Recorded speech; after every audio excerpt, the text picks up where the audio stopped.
visions through my dreams, seeing myself swimming in the universe.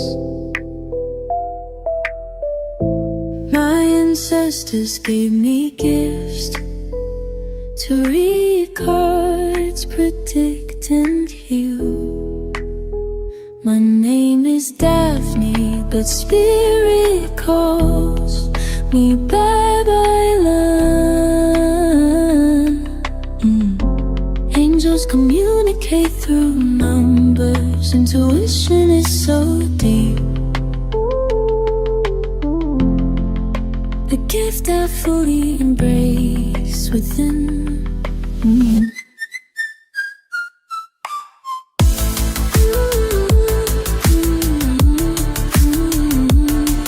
Hi everyone! Welcome po sa inyong almost personal reading. So I want you to know that this is a general reading, so you may resonate po sa buong reading na ito or baka konti lang. Take what's only yours. I also want you to know that this is a timeless reading. So kung kailan niyo po ito mapanood, the message is meant to find you. Tingnan natin ang nakapaligid. Justice, the Three of Swords, and the Two of Wands. So, hihingi ng tawad. Very, very soon. Yun ang sabi. So, parang meron ditong realization na, oo, alam ko nasaktan kita. Na, oo, alam ko may nagawa akong kasalanan sa'yo. Oo, alam ko napaiyak kita. No? Oo, alam ko I betrayed your trust. So, parang sinasabi dito, meron ng sense of ownership, no? Hindi eh. Ano yung parang acknowledging that I am, may tawag dun eh. Mamaya, masasabi natin yan. Baka mamaya ayoko kasi nakahanglang ako, no? Sense of responsibility. There you go. Taking ownership. Yon. Lalabas din naman pala with the Devil card and the High Priestess. So, alam mo sa sarili mo na makukuha din naman niya yung gusto mong i-point out. I feel like nagkaroon lang kayo dito ng misunderstanding kasi meron siyang sariling paksyon. Ikaw, meron ka rin gustong patunayan. Ang nangyari dito, nagkainitan, no? Hopefully, hindi ito dahil sa politics, no? Hindi ito dahil sa mga taboos. Ano ba yung taboos? Politics, religions, ayan. Kasi sa politics, kahit naman anong gawin yung ipaglaban yung mga yan, no? Hindi naman kayo kilala niyan. Sa botohan lang kayo kilala. Ngayon nga, tinan mo nangyayari sa paligid natin, no? Either way, I don't wanna talk about that. Pero, ang pinapoint out ko dito, kung anong kulay man yan, at hindi kayo parehas ng kulay na pinaglalaban, wala sa kulay yan, no? Unahin natin ang Pilipinas bago ang kulay, no? Kung religion naman, kung magkaiba naman kayo ng religion, isa lang naman, no, ang God na sinasamba niyan. So, religion sorry sa mga religious religion won't save you. Your faith does, no? Kung iisa lang naman pinaniniwalaan nyo, yun din yun. At love, di ba? Love naman ang itinuturo. So, parehas kayo naglalaban, no? Nawala na si love. Di dapat nagstay na lang tayo kay love, no? Kasi yun lang naman din ang tinuturo. Either way, kaya nga ayokong buksan tong taboo, pero nabuksan nyo, no? With the King of Weather, ayan, time, ethnicity, yan yung mga taboo eh. With the King of Pentacles and the Two of Cups. Ayan, isa pa sa mga binubuksan, hindi naman to taboo, dapat yung pinag-uusapan, gaano mo ko kamahal. Ayan tayo. Nung may sumagot, hindi na satisfy sa sagot, nag-tantrum. May kilala ka bang ganyan? Kausap ko ba yan ngayon, no? Mahirap spellingin. So, parang ganito yan eh. Anong gusto mong kainin? Kahit ano.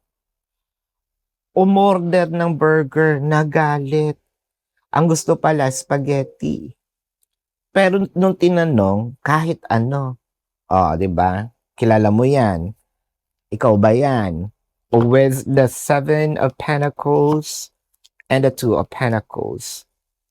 I feel like sige, nag-antay tayo for a little while dahil nga ang taas ng tension eh, 'di ba?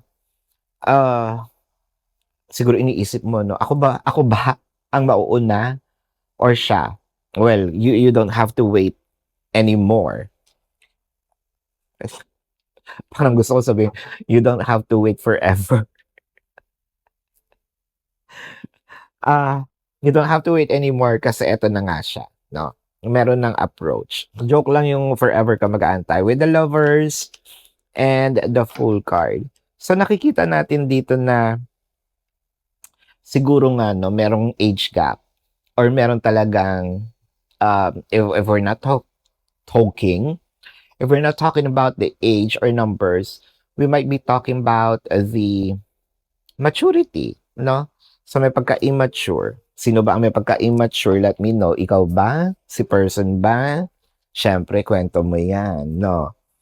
Or kwento din to ni person. Baka si person ang nanonood, wala ka. Or baka naunahan ka ni person mag-comment, no?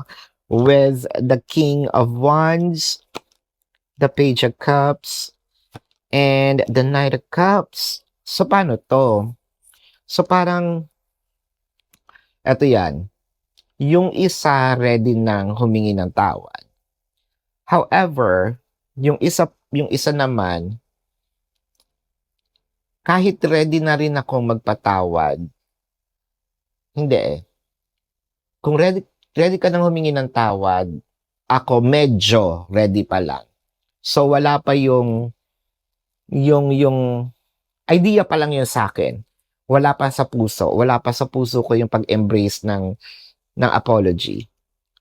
Although nasa isip ko, hingi ka ng apology, which is, ako'y nasaktan, dapat lang humingi ka ng sorry. Pero, pag nandyan na, tatanggapin ko ba? Eto nga yun. Ano yung kantang yon? Parang, ang bawal kumanta ito. Lalo na sa YouTube. Bawal kumanta sa YouTube. Ano yan eh, makaka-copyright tayo. Yung, ang babae, pag minamahal, may kursunada, aayaw-ayaw. Ayan, di ba? Parang, ang sinasabi dito, tulak ng bibig, kabig ng dibdib, no? Papatawarin mo rin naman. Well, kung sa bagay, kung hindi naman bukal sa puso, parang dinaya mo nga, sa bagay, yun, naiintindihan kita, no? Pero ang sinasabi ko dito is, hindi pa kayo nasa same page ng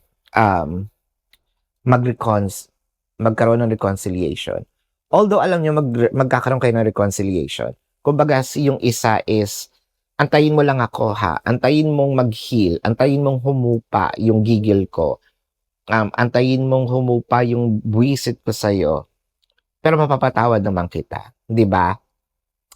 This is your reading, so let's check the zodiac sign of your person. Bago yan, kung kayo nakaka-resonate, let me know sa comment section.